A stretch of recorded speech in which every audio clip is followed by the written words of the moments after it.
All right, this is it. My name's Jeff K, and you're listening to episode 448 of the world-famous West Virginia Surf Report podcast.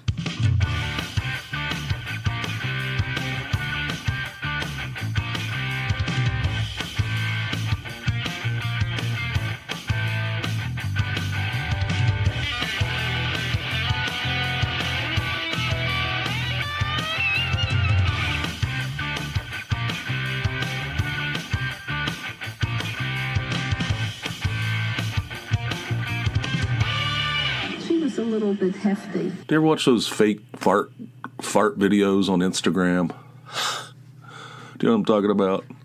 There's a whole bunch of them. There's multiple makers of these videos. I have my favorites. I mean, any connoisseur of fart videos. And you develop your favorites, your preferences. I mean, if I ever, meet up with another connoisseur of such items, it'll inevitably lead to like an argument. Probably, it's like, no, I like this guy. No, are you serious? That guy's a hack. My guy is an artist. He takes it to another level. Your guy's just a hack. But anyway, there's this guy that I like. In the genre, in the fart video genre. His name's I don't know, the account name's Gilstrap. I don't know if that's the way you pronounce it. I don't know who this guy is, but it shows him like coming down, he's either coming down this outdoor escalator. It looks like California. In the background, it looks like California. He's coming down, it just shows, there's a whole bunch of them where he's coming down this crowded escalator. And he has a fart machine in his pocket, but it sounds real. And he's coming down, there's people all around him, he like rips this big giant fart off. and it zooms in on everybody's faces as it shows their reactions. Hilarious. I mean, that thing is comedy gold. And then, or if he's not coming down the escalator, he's walking through this park. It's always the same park. There's people all around, and he's just like, I don't know. It's hard to explain, but it's funny. I mean, it's like hilarious. One night I sat up in the living room. I was kind of stuck in some kind of purgatory because somebody was down here in the family room. Toney had already gone to bed. So I was kind of like, and somebody I think the younger boy was asleep. So I didn't want to have the TV on. I don't know. So I was like kind of stuck, stuck between two worlds. So I watched like an hour's worth of those things, just one after the other. My favorite, some of them, I like the ones where like he'll rip one off and people take off running.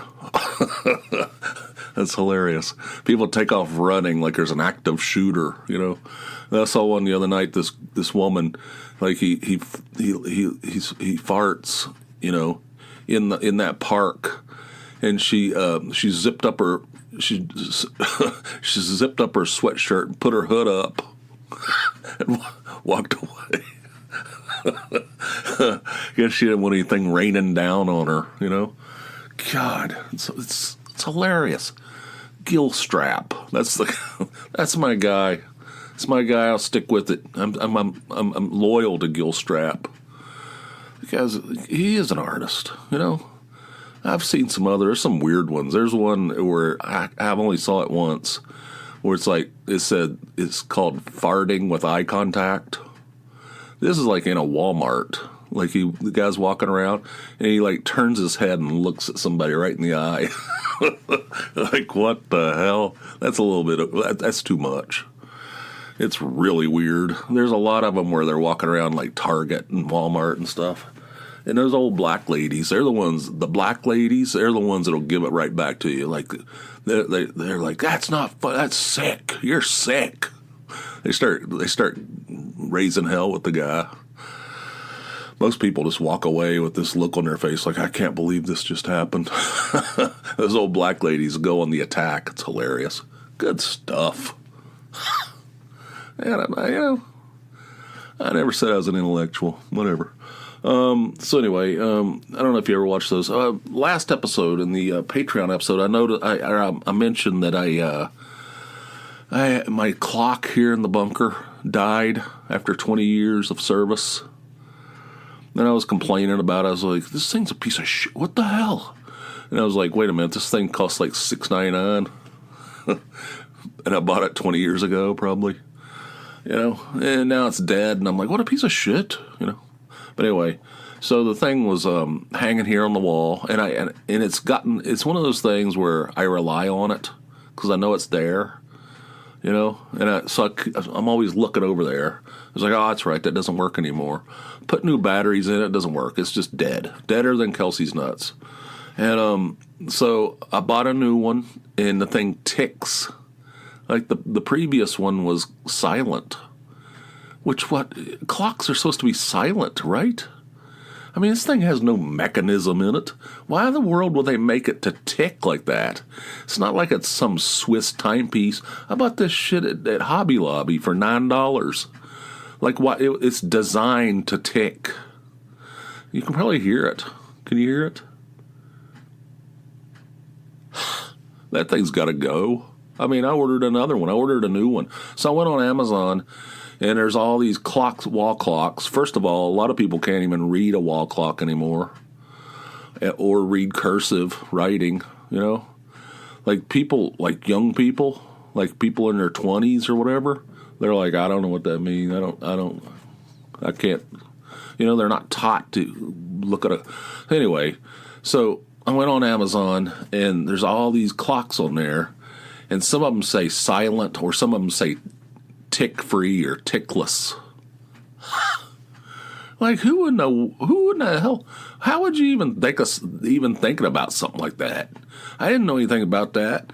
I mean, I just went in there and picked out a clock that I liked. I thought, that'll do. That'll be a good one. I get the whole thing home, things going tick, tick, tick, tick. Like, what the heck? I can't have that. I can't have that in here.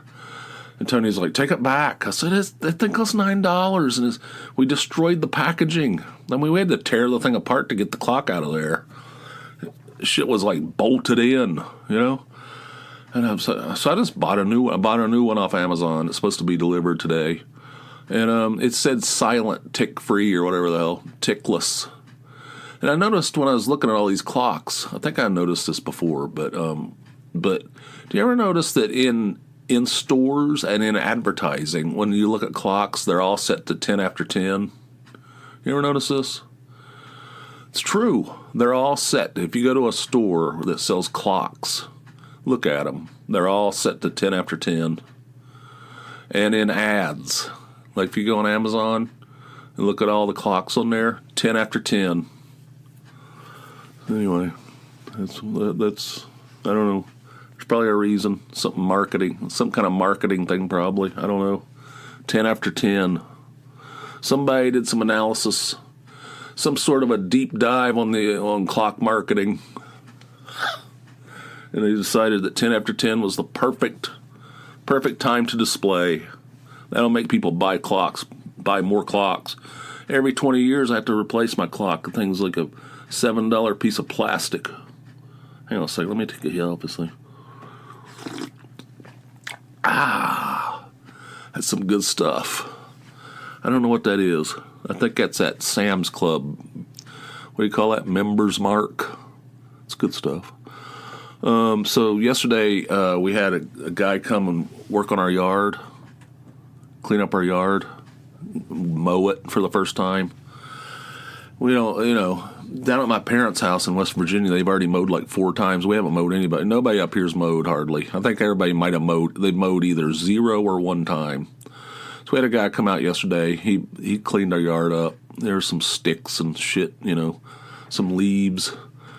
And then he mowed. And he does a good job. He's not super reliable. He was supposed to be here Thursday. Then he said he'd do it over the weekend. And then he said he'd do it on Tuesday. And then he showed up on Monday. I don't know.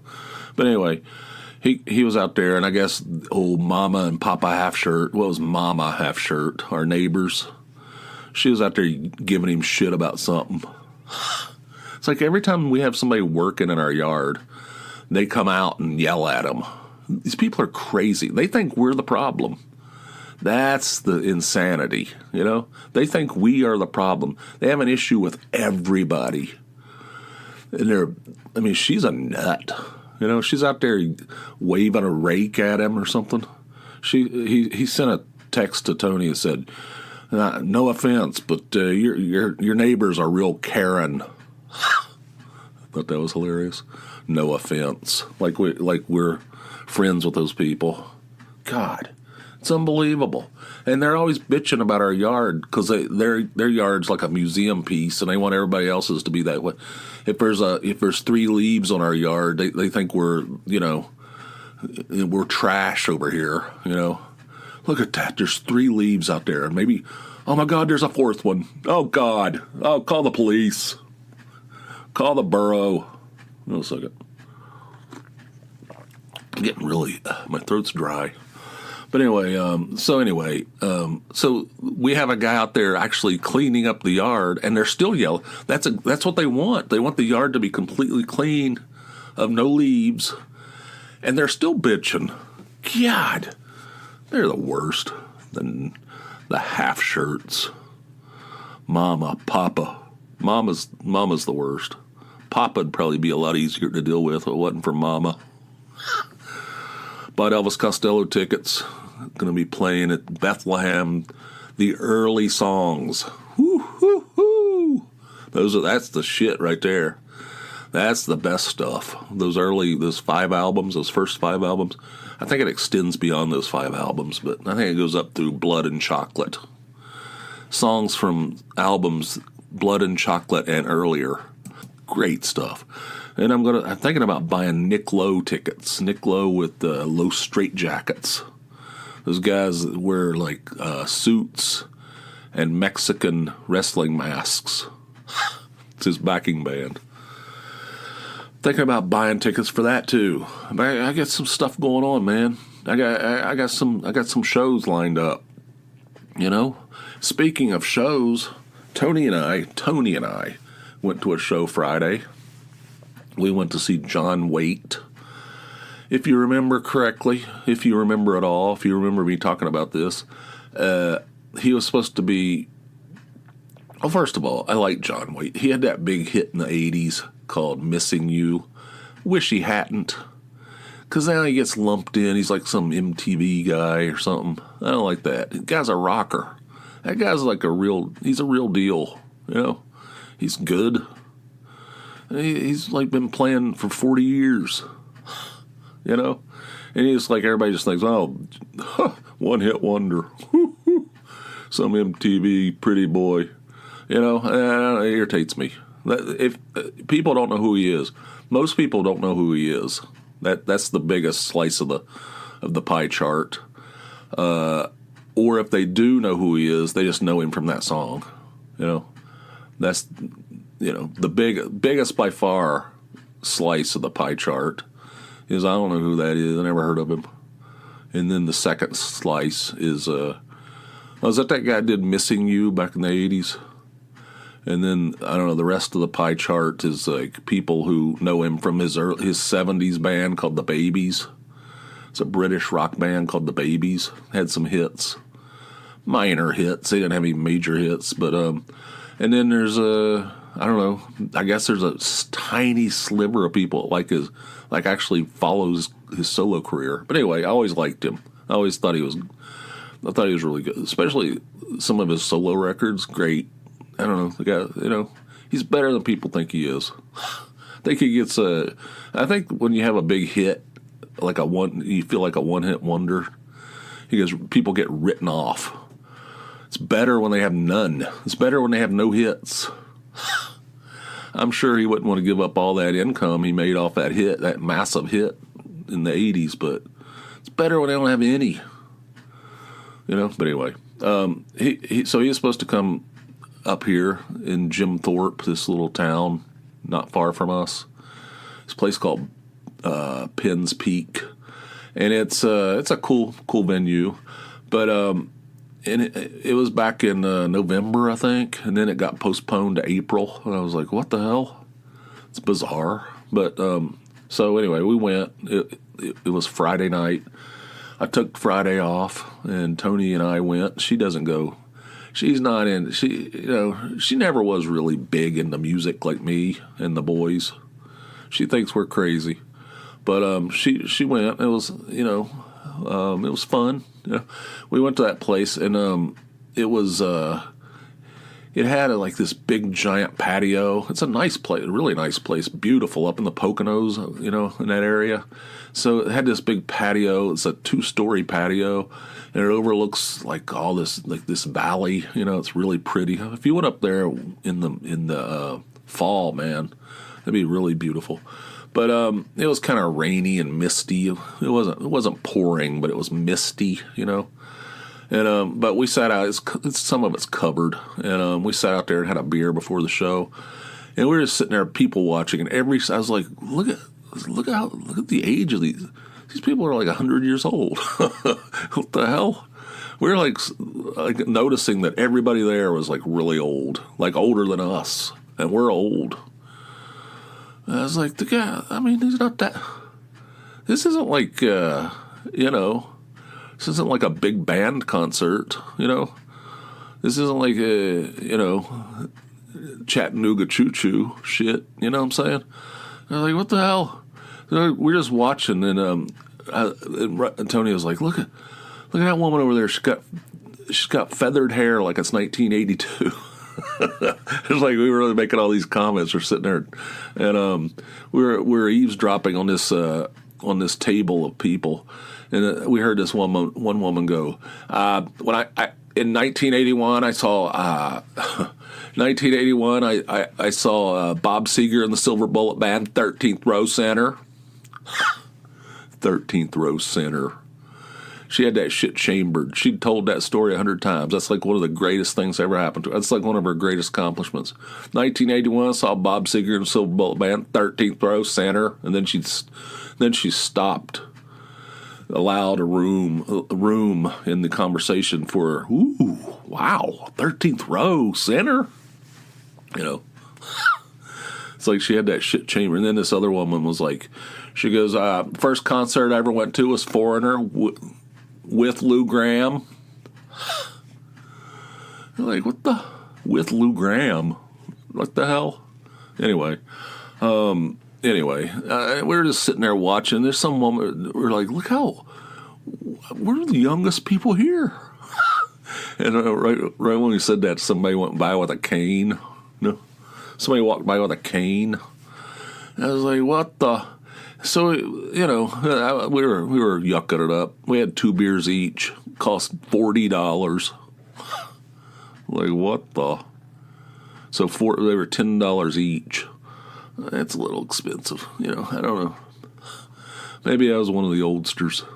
Like, these prices. Then I'm like talking about how old people are. Then I'm like, these prices are outrageous. Back in my day, So these are our people. I told Toney, I said, these are our people. This is, we're a part of this. She goes, I'm not a part of this. But anyway, so we went to our seats eventually. The show was supposed to start at 8 o'clock. We went out there, got in our seats. There was a pole right in front of us. The place has like poles in it, like obstructed views. I was like, what the hell? Who builds a concert venue with frickin' pillars in it? And I don't know. I don't know anything about it. I mean, I was there one time before to see the Zombies, which is an amazing show. That was unbelievable. I can't believe I saw that. I won't go into that right now, but that was the only time I was ever there before. I didn't know. I bought the tickets. I chose them off the seating chart, but I didn't know there's polls. I didn't know. I didn't know that was something. Just like with the ticking. I didn't know. How am I supposed to know? I don't know anything about ticking clocks. I don't know anything about concert pillars. How am I supposed to know these things?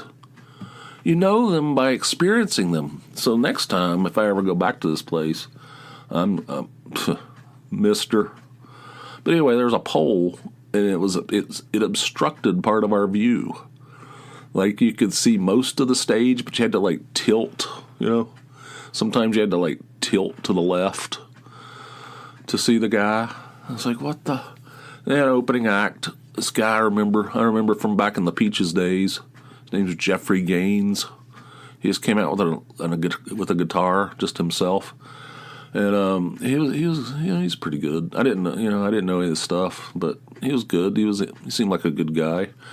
And then John Waite comes out at 9:00 on the dot, and he was rocking it up. Man, he had a good band, and he'd played a whole bunch of songs by the Babies, his 70s man. I thought, and people were getting all whipped up. I thought one of those old people was going to get like get whipped up into a fervor, throw their colostomy bag on stage. You know, I thought people were getting wound up. Somebody's going to break a hip or something in there. He had everybody rocking in that place. Those old people, you know. This is the greatest thing. This is the greatest thing since I saw Foreigner with Lou Gramm. You know, not what I don't know. He was there. Lou Gramm was. Yeah, he's a member of Foreigner, so it makes sense that he was there. But I just want to make sure you know he's there. Lou Gramm. Anyway, that thing was. I don't know. The last time I was there, the Zombies are from the 60s, so it's obviously going to draw an older crowd. But I wasn't anticipating. I think this place might just be catering to the oldsters. I think this venue is a place for old people to go to rock concerts. Because I was looking at the list of things that they have there. A lot of them are those tribute bands, like the Tom Petty Experience, you know, like Damn the Torpedoes, the Tom Petty Experience, or like the Fleetwood Mac tribute band.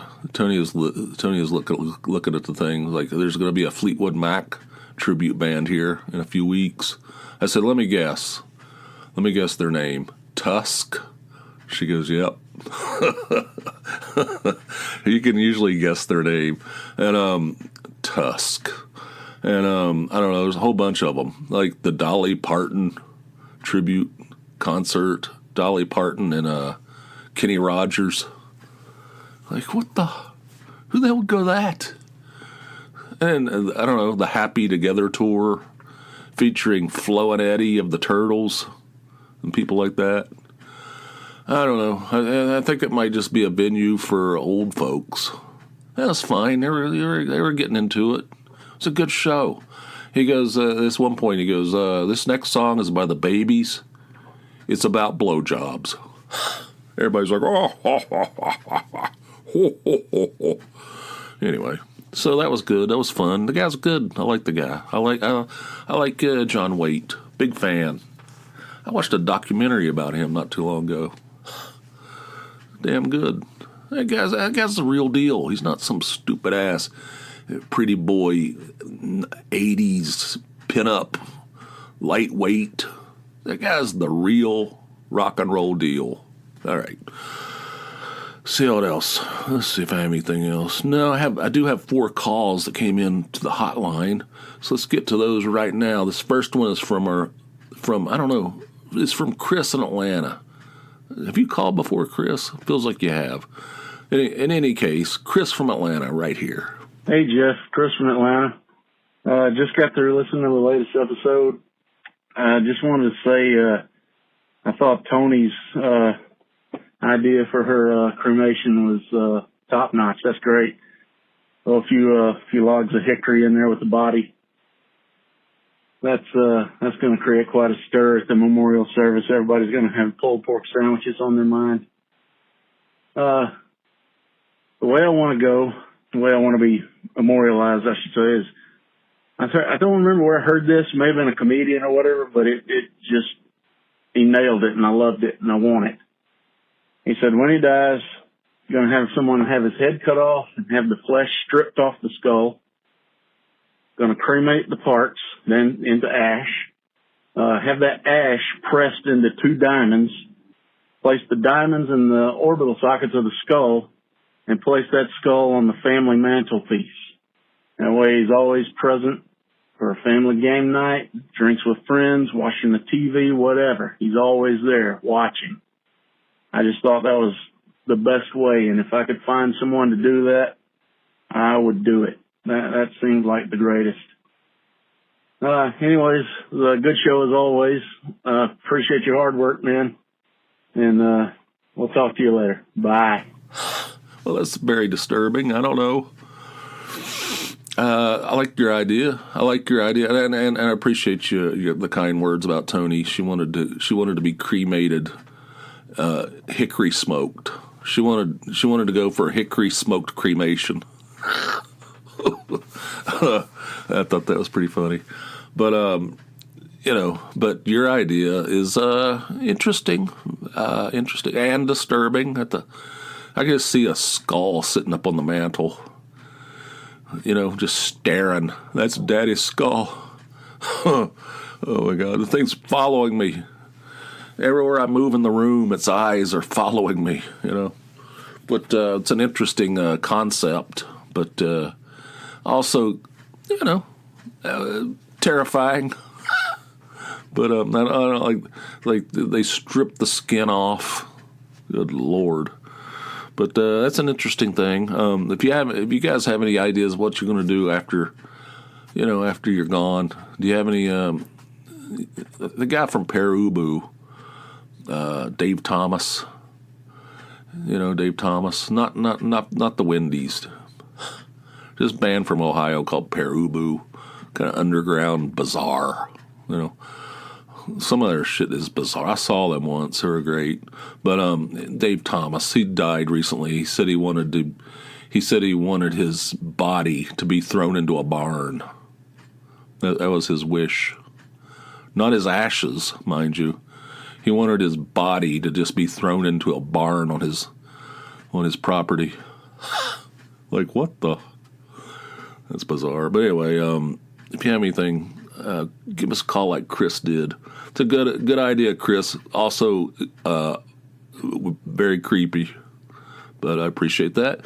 This next call is from our old pal Patrick. Here it is. Hey, Jeff, it's Patrick here. Man, I'm a few episodes behind. I'm trying to play catch up, but I just listened to the one about the sideshow with the woman Ozzy Osbourne and the heads off the snakes. I got a couple of sideshow stories. About 1997 or 8-ish, I went and saw the Jim Rose Circus sideshow. Came here in town, and it was some wacky shit. There was they always did some weird things. Like there was like the tattooed dude that was swallow swords and stuff. And then there was, the thing I remember was there were these two big oiled up fat women that had these strap on dildos, and they were wrestling each other. And the one that got the dildo in the mouth of the other one was the winner. And then there was another dude that came out, and his name was Mr. Lifto. And Mr. Lifto had a big hook duct taped to the end of his wiener, and he was picking up objects with it and swinging it around, and the objects got heavier and heavier. Like he got to the end, and he picked up a car battery, and then he got to the very end, and it was a big like cast iron bell, and he was swinging it back and forth, and it was ringing, and the dude was going, "Let freedom ring, Mr. Lifto." So I remember that. And then when I was like 12 or 13, we went to like the fair that came to town here. And me and my dad, my two brothers, we went and like we went in and we went in like the back entrance. That's where like all the midway with the games and all the sideshow shit was. And the very first tent we came to, the barker dude was like, "Hey, come on in, man. We got 2 more seats just to the show's about to start. See Hilda the or whatever the name was, Hilda the stripping chimpanzee." And so we go in, and sure enough, there's a fucking chimpanzee up there doing a striptease, and they're playing like the old like burlesque music, like the, and like this thing like rips off its dress, and then there's like a corset, and it's dancing around, and it rips the corset off and like twirls it around and throws it, and then it rips off it rips off the corset and slings it around, and then there's like these like It's wearing like a string bikini type thing, and then it rips the string bikini off and twirls it around and throws it, and then there's a naked chimpanzee. You know, like, and it had lipstick on. And you know how, like, the chimpanzees, like, you know, they push their lips out, like, you know? I remember that Jim Rose thing. I think I went to, like, the second Lollapalooza, and they were doing that. I don't remember seeing it, though. I don't know if I missed it. But I remember they used to tour with Lollapalooza in the early days. They had all that weird shit in there. That's I was laughing out loud about the Let Freedom Ring, Mr. Lifto. I remember that guy used to lift stuff with his schlong. The thing would be stretched out so so far and so thin. It's like that thing's going to snap. Oh, my God. I remember seeing that. God. Hey, that thing's still running, that Jim Rose Circus or something. Is that what it's called, the Jim Rose Circus? Good Lord. Let freedom ring, Lifto. Swinging a big brass bell. God. Yeah, I remember that. That shit's bizarre. And then that whole thing with the chimpanzee, that shit's also concerning. It's also weird. The first two calls are disturbing. That thing's like pursing its lips and stuff. You got cut off. There's a 3-minute limit on these calls. I don't know. I didn't set up the rules. Our Google overlords set up the rules. But you got cut off there at the end. You said the thing was wearing lipstick and pursing its lips. I wouldn't be able to sleep for a week after seeing some shit like that. Stripped off all its clothes. People were probably getting aroused in there, you know? God. Really weird. I never got to. We had the lamest sideshow. We had a guy that laid on a bed of nails, but they were so close together it was almost a solid. I could have laid on it, you know? It was like almost a solid, just metal, because the nails were so close together, you know what I mean? It's like, that's not, I could do that, you know? Just be careful laying down and be all right, you know? But anyway, very disturbing. I don't know if that the chimpanzee strip tease with the lipstick and the pursing of its lips, I don't know. Anyway. All right, first two calls, very disturbing. This next is from our old pal, Eugene, from the Wheeler's Dog podcast. Here it is. Hey, Jeff, it's Eugene from Wheeler's Dog podcast. Your own personal Ika. That was not me. I guess maybe it was somebody else from this area code. I wish I thought of it because that shit's funny. Because I was laughing, and then later on in the last podcast, you know, for the masses, you said you had to feel it was me, but it's not me. I'm not that funny, right? So I don't know who did that.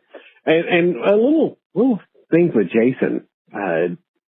What did he say? He was 49, and he was dating a woman that turned out to be 67, and apparently he ditched her because of that. I don't understand that at all.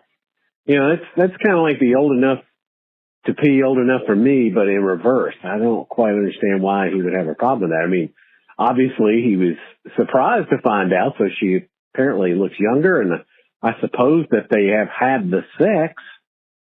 So I'm thinking that maybe it was good. I wouldn't understand why he wouldn't want to continue that sort of thing and keep seeing her and, you know, having dinner at 4:00 in the afternoon and calling it a night at 9 p.m. I don't understand why that would be a problem. I don't know. Maybe he's just not into Matlock. I know that's an old one. That's a 20-year-old reference. But anyway, Jeff, continue the great work. I do appreciate it. And your listeners, feel free to tune in to Wheeler's Dog podcast sometime. Yeah, you might like it. I don't know. I rip off Jeff. All right, bye. So that wasn't you that did the my own personal Ika? I swore it's from your area code, so I just assumed it was you. and it seems like something you would do as well. So it's a mystery. We don't know where this thing came from. That was pretty funny. That was from my dad. My dad told me he saw this when he was like 12 years old. Saw this Ika at a sideshow, and she bit like the head off like snakes and shit. Told that story a couple of episodes back, but I assumed it was you, Eugene. Seems like right in your wheelhouse. And this thing about Jason, yeah, I don't know if you heard that call. It's from a couple of episodes back too, where he said that he was dating some woman, and she said her birthday's next week, and he said, I'm 49. He said he was 49, so he said, is it a big one? We'll have a party. Is it one of the big birthdays? Because he thought she was around the same age. She goes, oh, no, it's not a big one. It's just I'm 60. I'll be 67. So he's like, so I had to break it off. I had to break up with her. I mean, I'm not gonna date somebody that's can get in the movies for $3, all this stuff. I mean, I was forced. I mean, I didn't have any choice. I had to break up with her. That's hilarious. So yeah, Matlock. I started watching that Matlock. That remade one with Kathy Bates. Have you seen this thing? I don't really like it. I started out, I was like, this is all right. It has a bizarre premise. Very strange. I thought this thing's pretty good. And then I started watching it. Not sure I'd recommend it. It's not about, she doesn't play Matlock. It's not like she is Matlock. It's not like a revamp. Or you know what I'm saying? It's not like they're just remaking it. She plays a lawyer, and she says her last name is Matlock, and like the old TV show. Like what the anyway? But anyway, yeah, go to bed at 9:00. There's some benefits to the dating the 67-year-old. Anyway, thanks for calling, Eugene. I don't know. I'm gonna figure out I need to find out who did my own personal Ika. Pretty funny. This last call is from our old pal Ian in Scotland. Here it is. Hey Jeff, it's Ian in Scotland here. So, hypnosis. I was married to a hypnotherapist for about 20 years. I don't know if it works or not, but I developed a strong fondness for tidying up, and the house was always spotless. Go figure. Okay, mate, keep up the work. Bye. Okay. You dated a hypnotherapist, or no, you were married? You said you were married to a hypnotherapist. And you don't know if it works, but the house, I had a compulsion to keep the house tidy. Okay. There you go. I got you. Enjoyed that, Ian. Do you think, though, seriously, do you feel like you could be hypnotized? I'm talking to all of you. I don't think I could be hypnotized. I think even if I would try to let down my guard and just let things go, I would still be fighting it. I'd still be fighting it at some level. I don't think I could let down my guard enough that I could be hypnotized. Are you with me on that? Because I don't know. I know people who have gone to a hypnotherapist, like Ian's wife, former ex-wife, to stop smoking. I also know a guy who went to a hypnotherapist because he was afraid of bees. That makes me laugh. And I don't know. I don't know if it worked. I don't think it worked on either one of them, to tell you the truth. But anyway, I don't think I could be hypnotized. There's those stage shows where they get people up on stage and hypnotize them like in seconds, and then they make them do all kinds of humiliating things in front of a crowd of people that's just laughing and laughing at your expense. I don't know. I don't think that would work on me. What do you think about that? Anyway, thank you guys for calling in, all four of you. And that would be Chris from Atlanta, Patrick, Eugene, and Ian. Thank you guys. Call back anytime, and all that goes for everybody that's listening to this thing. Call me around the clock. The number, 570-290-8151. Leave a message, and you'll almost certainly be part of a future show, unless you just call up and yell racial slurs, which hasn't happened yet, but, the night is young. So if that happens, then I probably won't use it. But if it's just a normal call like these guys did, well, I wouldn't say normal, but you know what I'm saying. It'll almost always be used in a future episode. It's fun. It's good times. So give me a call. 570-290-8151. And if you want 2 episodes a week, or every time I publish one to the main network, a few days later, I'll publish one to the Patreon side, which is for patrons only. It's folks that, do a $4 or more monthly donation to help me out. I do have expenses. I have editing expenses. I pay producer Zip, to edit and, make this thing sound semi-professional. I mean, I don't give him a whole lot to work with. But, and I have hosting fees. There are fees. There are expenses to doing this. And it helps me with that. So, and I appreciate it. And the way I show my appreciation is you get an extra episode every time. So every other episode is for patrons only. So it's a VIP room where you double down on the Surf Report podcast. And these are regular full-length episodes. It's not some kind of crap. I mean, I don't know. I'm not smart enough to be able to make them different. I don't have that level of talent. It's just regular. Every episode's, basically the same. It's Jeff K's, what is it called? Jeff K's, ridiculous, what is my catchphrase? I don't even know. Ridiculous Adventures in Suburbia. Jeff K's Ridiculous Adventures in Suburbia. That's what every episode is. So anyway, if you want 2 of them instead of 1, it's easy to do. Head on over to patreon.com. It's Patreon, patreon.com/JeffK, and sign up for a $4 or more monthly donation, and you'll get an extra bonus episode every other episode. There's hundreds of them in there. As soon as you sign up, you have access to all those other ones that have already...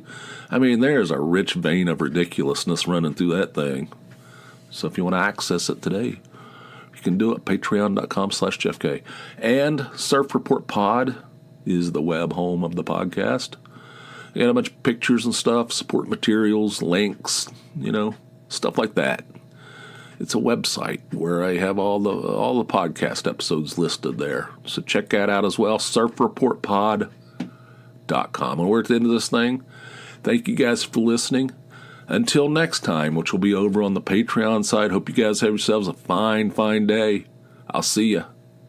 Bye.